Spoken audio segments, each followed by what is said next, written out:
Marcus Aurelius is one of the most famous and well-known Stoic philosophers of all time. He was a Roman emperor from 161 to 180 AD, and he was the last ruler from a line later known as the Five Good Emperors. He was in one of the highest positions of power in the world at the time, and would have access to the realization of all his temptations and desires should he wish for them. But instead, he dedicated his life to fairness and justice. During his rule, Aurelius found the time to construct a series of autobiographical writings, now known as the Meditations, which has become one of the most important texts within Stoic philosophy. In the Meditations, Aurelius describes guides on how to improve oneself. These were mostly focused on taking a cosmic perspective and critically analyzing your judgment on yourself and others. As a leader of a powerful empire that experienced multiple wars during his rule, Aurelius used his own Stoic philosophy to let go of stress and worries, and to be the very best and reliable leader he could be. Stoicism is an ancient and incredibly famous philosophy that, aside from a theory, is also a truly inspiring way of thinking and living. The Stoics strongly believed that doing the right thing was a key to individual happiness, and that in order to do the right thing, sound judgment and clear, rational thinking was necessary. So with that in mind, in this video, we will talk to you about how you can develop a rational mind through 5 important lessons that can help you think more clearly from the teachings of Marcus Aurelius. Number 1. Train your perception. Marcus Aurelius says, "Choose not to be harmed, and you will not feel harmed. Do not feel harmed, and you have not been." One of the greatest lessons of Stoicism is to take control of your perception. We are used to judging everything we come across, any event we experience, any people we meet, sights we see. All of them get a value judgment. Something was either bad, good, boring, fun, beautiful, ugly, etc. This is, unbeknownst to us, a very exhausting practice, and also one that might affect our lives for the worse. For example, judging every interaction you have on a particularly hard day as awful gives the day itself an even more negative view. If you label a party you went to as boring, that is all it will be, that one boring part of your week. We often let our initial judgments of things be influenced by our emotions, which means they're most likely not entirely rational. Furthermore, our tendency to judge every moment of our lives goes hand in hand with a tendency to talk in metaphors and hyperboles that make things seem worse. If you get dumped by your partner, you might say your ex broke your heart instead of the fundamental fact that they no longer feel for you the way they used to. This way of speaking, or rather this way of thinking, shapes how you feel. It is not the actual event that makes you feel bad, but rather the way you unconsciously choose to think about it. The Stoics, in contrast, encourage people to be careful to judge everything you come across and the things that you do. And one of the ways to be careful is to undo your judgments, which essentially means to look past them, to be able to forget your first instinct, and to judge something through a more optimistic and reasonable lens. You can try to reframe that boring party in your mind as an event where you got to see a new place and meet some new people. Okay, afterwards you might note that you didn't really resonate with anyone, but you didn't go in with the expectation of negativity. As such, practicing not to judge everything based on your first instinct and emotion is the very best way to start training your perception on life. Whenever you think about anything in an opinionated way, try to ask yourself, is this rational? What have I based my opinion on? Is there a better or more positive way to interpret this? Marcus Aurelius stressed that harms can only be if you consider them as harms. This means that any hard experience you went through seems harder and worse, the harder and worse you consider it to be. As such, you have complete control over how much certain situations affect you. The Stoics also encourage you to see every bad thing that happens as an opportunity or source for good. As an exercise of training your perspective in a Stoic way, there's a challenge called turning the obstacle upside down. When a new coworker is a slow learner and their mistakes affect the company's profits, you might feel frustration. This coworker is an obstacle to what you're trying to achieve: effectiveness, efficiency, and profit. However, this situation can also be an opportunity for good. It's an opportunity for youth to exercise and practice patience, to become a better teacher, to learn how to integrate new people into the company, and how to handle stressful times. All of these are skills that will also be useful later and should also help you increase profits in the long run as well. On this subject, Marcus Aurelius famously said the impediment to action advances action. What stands in the way becomes the way. So all in all, instead of judging everything you come across in an exaggerated sense, take the time to look at things as they objectively are, and you might find that life is simpler and clearer than you thought. Every situation has a more positive interpretation and a more negative one. When you adjust your mindset accordingly, you will find that nothing bothers you as much as it used to, and you will get through life much more easily. Number 2, learn to control your emotions. Marcus Aurelius advises us to stop letting your emotions override what your mind tells you. Stop being hypocritical, self-centered, irritable. Acting out of emotion is often depicted as a stark contrast to acting rationally, and this is not without reason.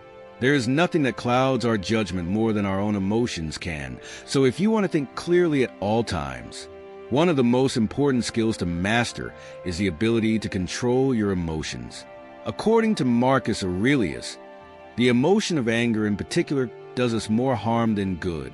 Contrary to what many people seem to think or try, controlling your emotions doesn't mean suppressing them when you feel intense anger as a result of a betrayal. You cannot control this anger by denying its existence to yourself or others by pretending you are fine. It will still be there, no matter how deep down you push it. Instead, controlling emotions such as anger is, according to the Stoics, done by redirecting emotions. So when you are next experiencing anger, ask yourself what you can do with that anger. Yelling at the one who hurt you might seem tempting, but will it help you lessen your hurt or better your situation? Will it help the one who betrayed you be better? In short, think about what you're tempted to do and then ask yourself if it's helpful. If not, find ways to express your emotions that are helpful. Maybe you can achieve better results by calmly talking with the one who hurt you, explaining your feelings, and trying to see their side. You could also journal, take part in physical exercise, get lost in a video game, or anything else that might help you let go of your anger afterwards. For another example, take anxiety or fear. You can't simply push it down, but you can redirect it. Instead of letting anxiety paralyze you, you can use it to challenge yourself to take those actions that make you feel it and acknowledge its existence throughout. Let's say you're too scared to ask your boss for a raise. Lots of people see such fear as a reason to not do something, and they'll allow themselves to be stopped by their anxieties. Others might be able to go through with it and regard their anxiety as something that's in the way and needs to be pushed down and ignored. But neither has to be the case. Instead, your fear is something that can be expressed healthily and maybe even end up being helpful. For example, this fear makes you think about everything that can go wrong, which can lead you to consider all possible questions your boss might ask, all the counter arguments you might get to hear. This way you can brace for them and form a plan for each possible scenario. But most importantly, the fear provides a positive motivation to go through with it, to challenge yourself and grow as a person, to prove to yourself that you can, to make the step not despite your fear, but partly because of it. And in that scenario, you can be aware of the anxiety throughout and think how awesome that I'm trying this anyway. When you manage to redirect strong emotions with ease, you'll be a calm person no matter what. And your emotions will never lessen your ability to think rationally and make smart decisions. Controlling your emotions is the key to a calmer mind. Number 3, exercise the dichotomy of control. In the words of Marcus Aurelius, you have power over your mind, not outside events. Realize this, and you will find strength.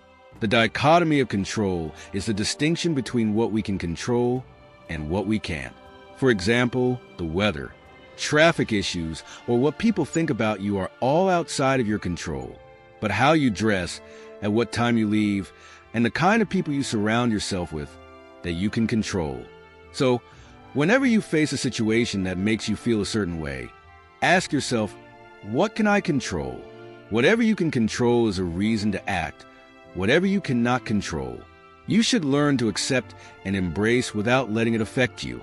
Learning to distinguish between these two things and act accordingly can clear your mind instantly.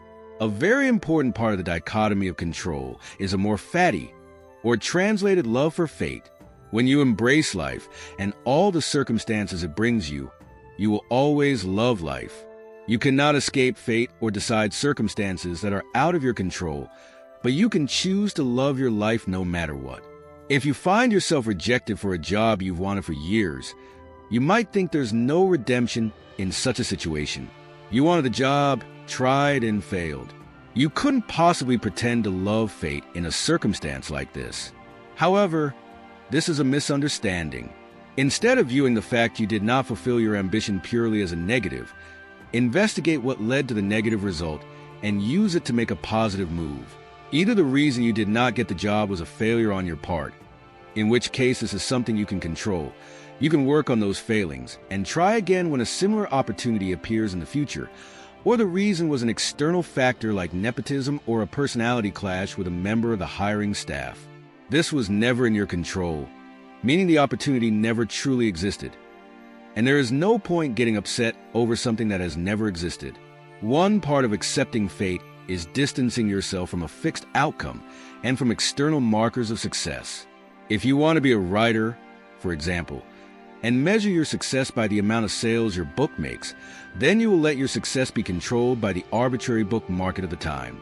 But if you choose to measure your success by how satisfied you are with your finished product or by the amount of work you put into it, then you are in control of your success. So by all means, make sure to do everything in your power to try and achieve your goals, but never forget that you might not achieve them, and accept this possibility in advance.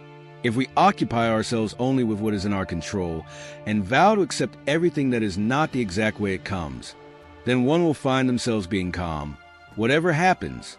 Number 4, keep virtues in mind. To quote Marcus Aurelius, dig deep within yourself, for there is a fountain of goodness ever ready to flow if you will keep digging. A virtue is an excellence of character, or, simply said, morally good behavior. Morally good behavior benefits not only you and those around you, but the greater good. The Stoics believed in an interdependent universe, that everything and everyone is connected in some way. Thus, according to Stoicism, what is best for the greater good is eventually best for you as well. This is why the Stoics were convinced that the most rational people were people that committed to the greater good, or in other words, acted virtuously. Not acting virtuous is a result of ignorance, according to the Stoics. When life throws you in an unexpected direction, virtues can guide you towards what to do and keep you grounded. This is why the most virtuous people are the calmest and most relaxed. In order to be virtuous, one has to keep the 4 most important virtues of Stoicism in mind: wisdom, justice, temperance, and courage. Wisdom, in the eyes of the Stoics, is the ability to judge what is good, bad, in between, or neutral. Instead of being controlled by emotion, one must think clearly and logically as to what would be the morally correct thing to do. When you have 2 options in a difficult situation, wisdom is the ability to think through both. Then justice. Justice is acquired through wisdom, and it means doing what is both right and fair to others as well as ourselves. The Stoics regard it as one's duty to both oneself, our fellow man, and society as a whole. The third virtue, courage, is the ability to take action in the face of your own fear, to do what is necessary or helpful, even when you don't know you'll succeed. Courage is not the elimination of fear, desire, or anxiety. Rather, it's deciding to act and taking steps despite our fear, passion, and anxiety. Lastly, temperance. The other word for temperance is moderation, which means to stay in the middle between 2 extremes, to make sure to never take too much or too little. In practice, temperance often looks like self-restraint, self-control, or discipline. According to Aurelius, one quality that set humans apart from animals was the ability to stop oneself if necessary. Temperance is important for ensuring our long-term well-being over short-term satisfaction. For a very trivial example, consider a bag of chips. Finishing the entire bag in one go might be nice in the moment, but it is bad for your health, and even potentially your mood in some cases. Thus, One should practice self-restraint and stop after the first few bites. Temperance is also aided by wisdom. Only by thinking wisely can you decide how much of something you need to acquire before stopping yourself. The Stoics divided all possible things and actions in the world between goods, evils, and indifference. It was always important to seek out good, avoid evil, and choose the indifference as you please. You participate in good when you act according to these virtues, and you do neither when you perform indifferent acts, like taking a walk, for example. These simple rules to live by won't just make you a better person, but they'll make you a more relaxed one. When you act according to the virtues, you are always guided by good, and you are always acting rationally. According to the Stoics, such behavior creates a calm mind. Always consider the big picture. In our final quote from Marcus Aurelius for this video, he says how beautifully Plato put it. Whenever you want to talk about people, it's best to take a bird's eye view and see everything all at once. Considering the big picture is a tremendously important part of clearing one's mind. When living life, we are always right in the middle of everything. Every problem can seem like the end of the world. For example, when you are in the middle of a small crowd, it might seem that the entire city is crowded, but taking only a few steps aside will prove the opposite. So, in general, when we take a step back and look at the entirety of the world and our lives, we see how small all we experience really is and how tiny we truly are. And then we see how much of the world is there beyond our subjective experience. Lots of people forget that their experiences and opinions are not the only thing that should matter, even to themselves. Someone who's had a bad experience with dogs, for example, might not understand or believe that dogs can be helpful and amazing pets to others. Unless they consciously consider the possibility of other experiences from time to time, we all need to take a step back and ask ourselves, what are we forgetting or missing? Doing this can be helpful in a number of ways. For example, imagine having to choose between staying at your current job or applying for a newly opened position somewhere else. This might seem like a difficult decision, especially if you're not sure whether either of those would satisfy you. Maybe you feel okay about your current job and don't want the added responsibility of the promotion, but you do appreciate the better pay that comes with it. You might feel stuck. However, there's so much more you could think about. Have you considered moving into an entirely different field altogether? Or a side hustle, a way to make money with your free time alongside your current job? Perhaps immersing yourself in a hobby to shift your focus away from the time you spend doing something you don't like as much. There's a big chance that there are many options in life that you're not even aware of. Looking at the big picture instead of being focused only on what's right in front of you can help tremendously when making a decision. Looking at the grand scheme of things is not only helpful for deciding what's important, but also helpful when forming an opinion. You need to know about all options or all the aspects of a certain situation if you want to judge it properly. Furthermore, taking a step back also means getting away from your own view and biases. When you let go of your own desires for a moment, you might be reminded of the people around you and your duty to them. You might think that in the heat of the moment, littering is not a big deal, but when you step back and think of the entirety of the world, of the possibility of everyone else doing it, you finally see the smallness of your desire to litter in comparison to the well-being of the world. As said before, the Stoics thought that everything in the world is interconnected and that the general well-being of the world improves your personal well-being as well. Thus, taking a step back and looking at the world as a whole instead of just your life is tremendously important. When facing a choice, hardship, problem, or change in life, you can inwardly ask yourself some questions. This could be in the moment or later on, perhaps when you are thinking through your day, whether while out for a walk or when journaling about them, something Aurelius was a particular fan of. The most common questions to ask yourself are, what could the long-term effects of my choice or action be? How could someone else's perspective on this differ from mine? Do I know somebody in a similar situation or with similar goals to mine that could help? Does my choice or action affect my well-being? Does it affect the well-being of those around me? Are there any choices I have not considered yet? Taking the time to consider all aspects of the world helps yourself in the way that it helps you understand your actions, thoughts, life, and choices more clearly. and it helps yourself in the way that it allows you to help the world. When you consider the whole picture, you will always have an overseeing view that leaves you free from unnecessary restraint, bias, or doubt. If you enjoyed this video, please make sure to check out our full Philosophies for Life playlist and for more videos to help you find success and happiness using ancient philosophical wisdom. Don't forget to subscribe. Thanks so much for watching.